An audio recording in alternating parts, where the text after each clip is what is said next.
दोस्तों, बॉलीवुड के एक्टर धर्मेंद्र के जाने के बाद सबसे बड़ा सवाल ये उठ रहा है कि आखिर उनका अंतिम संस्कार इतनी जल्दी क्यों कर दिया गया। फैंस को उन्हें आखिरी बार देखने का मौका क्यों नहीं मिला। और अब इस सवाल का जवाब खुद हेमा मालिनी ने दे दिया है, वो भी एक बेहद दर्द भरी बातचीत में। दरअसल यूएई के फिल्म मेकर हमाद अल रियामी तीसरे दिन हेमा मालिनी से मिलने पहुंचे। उन्होंने इस मुलाकात को लेकर एक पोस्ट भी किया है।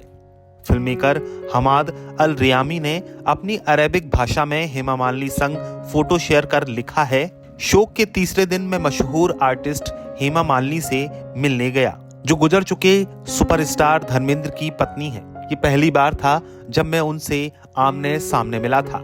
हालांकि मैंने उन्हें पहले भी कई बार दूर से देखा था, लेकिन इस बार कुछ अलग था।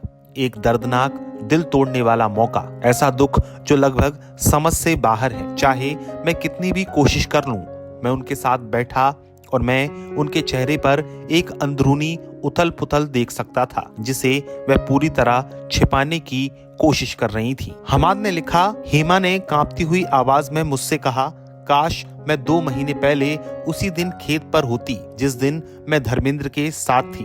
काश मैं उन्हें वहां देख पाती। उन्होंने मुझे बताया कि कैसे वो हमेशा धर्मेंद्र से पूछती थी कि आप अपनी खूबसूरत कविताएं, आर्टिकल क्यों नहीं पब्लिश करते हैं, और धर्मेंद्र उन्हें जवाब देते कि अभी नहीं, पहले मुझे कुछ कविताएं खत्म करने दो। लेकिन समय ने उन्हें ऐसे करने की इजाजत नहीं दी और वो गुजर गए।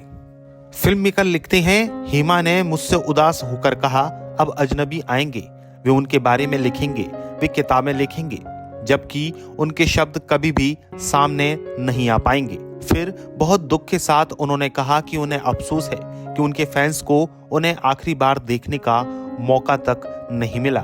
फिल्म मेकर लिखते हैं, हेमा मालिनी ने मुझे माँ जैसे लहजे में बताया, धर्मेंद्र अपनी पूरी जिंदगी में कभी नहीं चाहते थे कि कोई उन्हें कमजोर या बीमार देखे।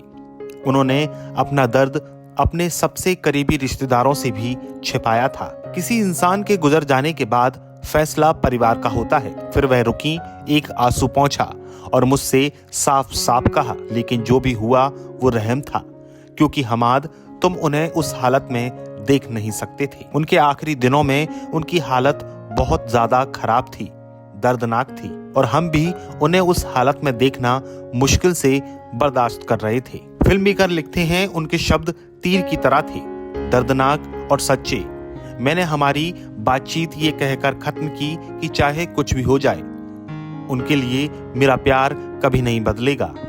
हमाद लिखते हैं, जाते समय उन्होंने हेमा मालिनी से हिचकिचाते हुए पूछा, क्या मैं आपके साथ एक तस्वीर ले सकता हूँ? और हेमा मालिनी ने उसी मुस्कान के साथ कहा, हाँ जरूर। तो दोस्तों, धर्मेंद्र सिर्फ एक सुपरस्टार नहीं थे, वो एक इमोशन थे और एक ऐसी याद जो कभी फीकी नहीं पड़ती। अब आपको भी जवाब मिल गया होगा कि धर्मेंद्र का अंतिम संस्कार इतना गुपचुप क्यों हुआ। आपको क्या लगता है, ऐसा करना सही था या गलत? आप हमें कमेंट बॉक्स में जरूर बताएं।